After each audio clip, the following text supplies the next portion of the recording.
Olá, pessoas! Seja bem-vinda, seja bem-vindo a este vídeo que tem como objetivo ser uma capacitação bem básica, bem elementar, sobre como é, em linhas bastante gerais, a atuação da psicologia dentro do Sistema Único de Assistência Social. Antes de começar com o conteúdo, deixa eu me apresentar para você. Meu nome é Erika Lino, sou psicóloga há 21 anos e atuo dentro da área da assistência social há 17. Desde 2010, portanto há 15 anos, eu sou servidora pública municipal da Prefeitura de Mogi das Cruzes, São Paulo, cidade onde eu nasci e cresci. Pela Prefeitura já atuei no CREAS, tanto no PAEF quanto no Serviço de Medidas Socioeducativas, no CRAS, e desde 2018 sou técnica de vigilância socioassistencial responsável pelo monitoramento e avaliação dos serviços de acolhimento institucional para pessoas em situação de rua do meu município.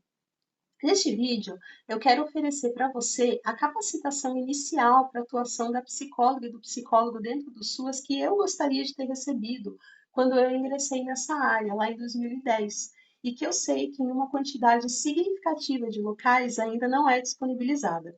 Aí eu aviso desde já que aqui eu vou fazer um voo panorâmico bem amplo sobre o assunto e não é minha pretensão esgotar o assunto nesse vídeo. Aqui eu só vou te passar alguns conceitos gerais sobre a Política Nacional de Assistência Social, o Sistema Único de Assistência Social e o que consta nas normativas que regem essa área sobre como deve ser a atuação da psicologia no SUAS, seu escopo, objetivos, os desafios atuais para essa atuação, minha visão sobre como a psicologia pode contribuir para os objetivos do SUAS com o conhecimento que construiu até agora e o que eu tenho feito aqui do meu lugar para contribuir com esse processo. Vamos lá, então? Em primeiro lugar, eu quero te situar sobre o contexto onde acontece a atuação da psicóloga e do psicólogo que atuam na área da assistência social, que é a parte da sociedade brasileira em situação de vulnerabilidade social ou violação de direitos. Esse é o nosso público, é quem a gente atende. E para mim, esses são os primeiros conceitos que precisam ficar claros para você. E o que significa vulnerabilidade social?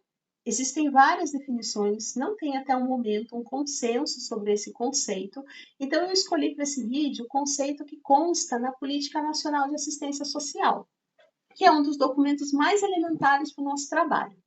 Lá na página 33 da PNAS, vulnerabilidade social está definida como uma situação decorrente da pobreza, privação, ausência de renda, precário ou nulo acesso aos serviços públicos, dentre outros, e ou fragilização de vínculos afetivos, relacionais e de pertencimento social, discriminações etárias, étnicas, de gênero e por deficiências, dentre outras. Então, notem que vulnerabilidade social engloba mais do que falta de recursos materiais. Ela engloba também algum obstáculo no acesso a serviços públicos e qualquer tipo de intercorrência dos vínculos afetivos.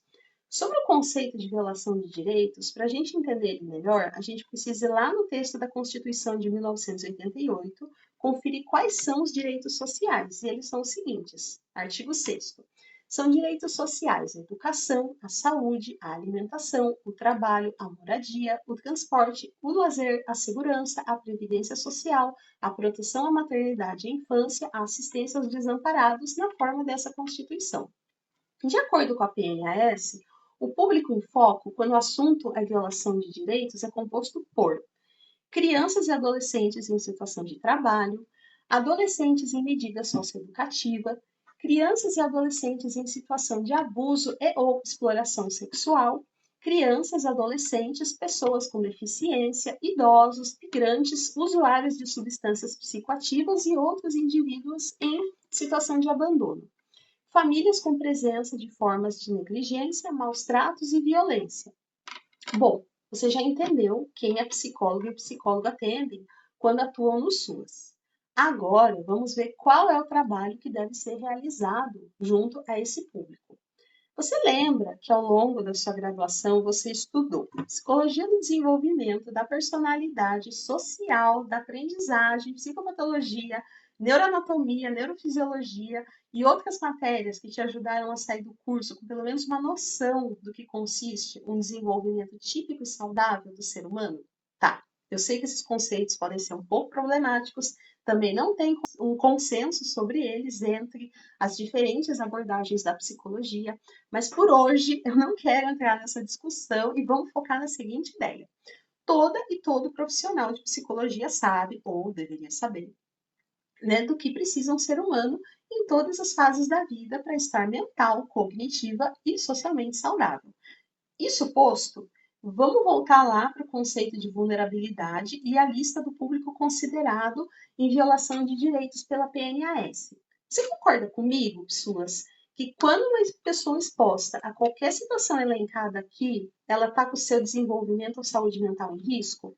E que você, enquanto psicólogo ou psicólogo que identifica qualquer um desses fatores, está promovendo saúde mental e desenvolvimento humano quando contribui para o acesso dessa pessoa aos direitos sociais que naquele momento se encontram obstruídos para ela? Se isso faz sentido para você, então vai ficar mais fácil entender qual é o objetivo principal da atuação da psicologia dentro do SUS. Existe um documento publicado em 2016 pela Comissão Nacional de Psicologia na Assistência Social, mais conhecida como COMPAS, chamado Nota Técnica com Parâmetros para a Atuação das e dos Profissionais de Psicologia no âmbito do Sistema Único de Assistência Social.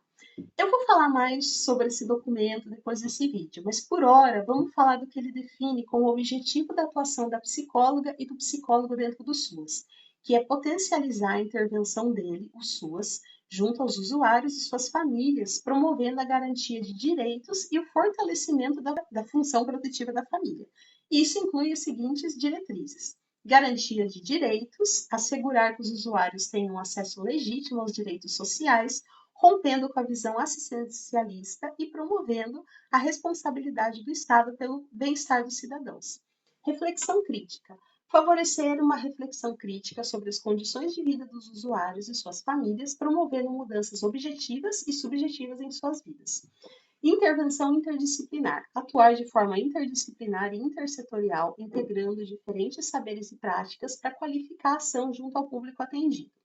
Fortalecimento de vínculos. Promover o fortalecimento dos vínculos familiares e comunitários, contribuindo para a função protetiva da família. Empoderamento e autonomia. Desenvolver potencialidades e autonomia dos sujeitos, incentivando a participação social e a ação política. Atenção às vulnerabilidades. Compreender e intervir nas situações de vulnerabilidade e risco social, promovendo a proteção social e a superação das desigualdades. Respeito às diversidades. Respeitar as diferenças culturais, sociais e individuais dos usuários, evitando práticas estigmatizantes e normatizantes. E, por fim, a participação política, que é incentivar a participação dos psicólogos nos espaços de controle social e organização política, contribuindo para a construção e qualificação da política pública de assistência social. Todas essas diretrizes de atuação visam promover uma atuação ética, técnica e política, alinhada com os princípios da política de assistência social e com o compromisso de transformar a realidade social dos usuários do SUS. Agora, vamos falar sobre o escopo de atuação da psicologia dentro da política de assistência social. O que é o escopo de uma área da psicologia? É o conjunto de temas e questões com os quais ela se propõe a trabalhar. Eu vou dar alguns exemplos para ficar mais claro para você. Na psicologia clínica, o escopo é o cuidado direto com indivíduos e grupos, ajudando as pessoas a lidar com questões emocionais, comportamentais e de saúde mental. O trabalho geralmente acontece em consultórios, clínicas ou instituições de saúde mental e pode envolver terapia, avaliação psicológica e intervenções voltadas ao bem-estar psíquico. Já a psicologia do esporte, ela tem como escopo melhorar o desempenho, o bem-estar emocional e as habilidades psicológicas de atletas e equipes. Essa área trabalha tanto com aspectos emocionais, por exemplo, como lidar com a pressão, quanto com estratégias motivacionais e de concentração para otimizar o rendimento esportivo, além de ajudar em períodos de recuperação de lesões. Por sua vez, o escopo da psicologia hospitalar é oferecer suporte emocional a pacientes hospitalizados, seus familiares e equipes de saúde. O foco está no enfrentamento de doenças, hospitalizações, diagnósticos difíceis e cuidados paliativos. E ele envolve questões como adesão ao tratamento, acolhimento em momentos de crise e preparação para mudanças na vida causadas pela doença. E qual que é o escopo, então, de atuação da psicologia na área da assistência social? Vamos ver se a gente já consegue adivinhar? É promover a garantia de direitos, inclusão social e fortalecimento de vínculos familiares e comunitários, sempre considerando o impacto das condições socioeconômicas na saúde mental e no desenvolvimento humano. O psicólogo, a psicóloga, atua em contextos como CRAS, CREAS e serviços de acolhimento, trabalhando em conjunto com outras áreas para construir redes de proteção e cuidado social. Dentro do SUAS, a psicologia atua com a dimensão cidadã de indivíduos, famílias e grupos, ou seja, aquela dimensão que dentro de uma sociedade tem direitos e precisa acessá-los. A psicologia na assistência social, ela se concentra em contextos de vulnerabilidade e risco social. O objetivo é apoiar indivíduos e grupos a lidarem com questões como cidadania, desigualdade, violência, preconceito, entre outras. Isso significa que o foco são intervenções voltadas para o desenvolvimento de habilidades relacionadas ao senso de cidadania e fortalecimento da rede de proteção social. Bom, a gente já viu quem é o público que vamos atender dentro da política de assistência social, quais são nossos objetivos ao atendê-lo e qual é o escopo da sua atuação. Agora, eu vou mostrar para você 3 documentos muito úteis para ter salvos na área de trabalho do computador ou impressos e mantidos em sua mesa de trabalho. Eles vão te ajudar bastante a entender no que consiste o seu trabalho, seja qual for o serviço em que você estiver atuando. O primeiro documento é a nota técnica da Compass, que eu citei lá atrás nesse vídeo. Ela é excelente para quem está começando a conhecer o SUAS e o seu escopo de atuação em relação a outras áreas da psicologia. O legal dessa nota também é que ela começa com diretrizes gerais de atuação dentro do SUAS e, em seguida, ela vai para diferentes níveis de proteção social e serviços, indicando, como eu poderia dizer, os subescopos e as subdiretrizes para cada um deles. Então, é bem interessante você ir explorando, né, para você entender como funciona. Aí é interessante você ler tanto sobre o serviço onde você atua no momento, quanto aqueles com quem você faz articulações, você e seu serviço. Por exemplo, você atua no PAIF e articula com frequência com o serviço de proteção básica no domicílio, ou com o serviço de medidas socioeducativas. E é muito importante você saber o que compete a cada serviço integrante do SUAS, para que você saiba para onde encaminhar de forma correta as demandas apresentadas pelas pessoas ou famílias que atende que fugirem do escopo do teu serviço. O segundo documento que eu recomendo que você deixe salvo na tua área de trabalho é a Tipificação Nacional dos Serviços Socioassistenciais. Ele foi publicado pela primeira vez em 2009 e é como se fosse o livro de receitas do SUAS. Aqui você vai ter um contato inicial sobre quais são os seus serviços, em que nível de proteção social se situam, o público que atende, seus objetivos gerais específicos, os resultados que deve alcançar, etc. Na verdade, esse documento aqui você vai ter que consultar muitas e muitas vezes ao longo da sua atuação. Quando você precisar elaborar ou responder um documento sobre o escopo de atuação do serviço onde você atua, quando você quiser entender melhor o que faz um outro serviço da rede socioassistencial, quando você precisar retomar a essência do local onde você atua, que de vez em quando a gente esquece, né, no dia a dia do trabalho. E o terceiro documento que eu indico para você é o Manual do Censo SUAS. Érica, o que é Censo SUAS? Calma lá. É um documento instituído pelo Decreto número 7334 de 2010, que tem por finalidade gerar informações sobre os serviços, programas e projetos realizados pelas unidades públicas de assistência social e ou entidades cofinanciadas vinculadas ao cumprimento das ações do SUAS. Eu que desde 2018 sou técnica de monitoramento de serviços de acolhimento institucional para pessoas em situação de rua aqui no meu município, eu conheço bem o censo, porque no segundo semestre de cada ano eu coleto informações para ele. Só que muitas e muitas pessoas não conhecem, geralmente são as coordenações que fornecem os dados para o setor de vigilância socioassistencial, e assim eles nem imaginam que tem um manual de preenchimento do formulário do censo com um trecho bem precioso para quem ainda não sabe muito bem como deve atender nos serviços de assistência social.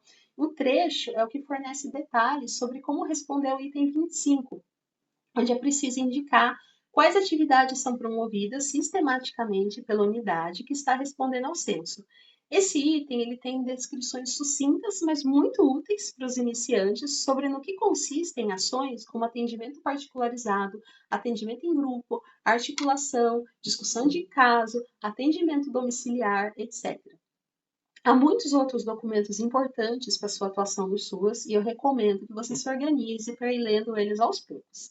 Mas como provavelmente tudo ainda é muito novo para você, eu vou te sugerir também, além de deixar os 3 documentos que eu citei antes de fácil acesso para você, que você siga essa trilha de aprendizagem bem elementar sobre em qual contexto se situa a sua atuação. Eu vou te mostrar essa trilha. Bom, em primeiro lugar, você precisa ler a Constituição Federal de 1988 nessa ordem: o preâmbulo, o artigo 3º e daí depois você lê o artigo 203, beleza? Aí depois você vai para a Lei Orgânica da Assistência Social, a LOAS, de 93. Você começa lendo o capítulo 1 das definições e objetivos e depois você lê o 2 dos princípios e das diretrizes. Agora, vai para a Política Nacional de Assistência Social e lê os capítulos 2, Política Pública de Assistência Social, e 3, Gestão da Política Nacional da Assistência Social na perspectiva do SUAS. Terminou a PNAS? Vai lá para a Tipificação Nacional dos Serviços Socioassistenciais, lê as páginas 9 e 10 para entender como estão dispostas as informações da tipificação e, em seguida, vai para a descrição do serviço em que você atua. Aí depois, vai para a nota técnica com parâmetros para atuação das e dos profissionais no âmbito do Sistema Único de Assistência Social SUAS da COMPAS de 2016. Lê os capítulos 1, Introdução, e 2, Orientações Gerais. Em seguida, vai para a seção referente ao serviço onde você atua, tá bom? Aí eu vou deixar de bônus para você um artigo chamado O Papel do Psicólogo, do Inácio Martim Baró. Você consegue encontrar ele com bastante facilidade na internet, só bota lá no Google que aparece. Mas se você precisar, me manda uma mensagem aqui nos comentários ou no direct do Instagram que eu envio para você. E eu garanto para você que essa leitura vai valer a pena. Esse artigo sozinho, ele já dá um vídeo à parte e eu não vou falar sobre ele porque ele tem muita informação, mas eu vou te dar só um spoiler. O autor do artigo, ele propõe que o principal papel da psicóloga e do psicólogo que atuam com populações vulneráveis seja de promover junto a esse público consciência sobre a sua condição e o que faz ele permanecer nessa condição. Bom, gente, essa foi uma mini capacitação e como você pode ver, a gente já abordou muitos temas. Eu recomendo que você vá se apropriando dos diferentes aspectos da atuação na psicologia da assistência social aos poucos. As demandas que forem aparecendo no teu trabalho podem ser uns bons direcionadores para os seus estudos e pesquisas daqui para frente. Eu quero dizer também para você que eu estou à disposição caso em algum momento você precise de supervisão técnica em razão de algum desafio ou dificuldade no seu trabalho e que eu tenho um livro publicado, esse aqui, Palavras em Busca de Direitos, que é sobre a redação de documentos técnicos por psicólogas e psicólogas dentro do SUS. Para esse ano, eu pretendo também postar mais vídeos aqui no YouTube. Então, se inscreve aqui no meu canal para receber as notificações dos próximos vídeos. E, por fim, muito obrigada pela sua atenção, que esse vídeo tenha sido muito útil para você. Conta para mim nos comentários se você gostaria que eu fizesse mais vídeos sobre esses documentos que eu citei aqui. Se você gostaria que eu fizesse um vídeo detalhado sobre cada um deles, tá bom? Aí eu vou gostar de saber e vai me orientar para os próximos vídeos que eu for fazer, tá bom? Muito obrigada e até a próxima!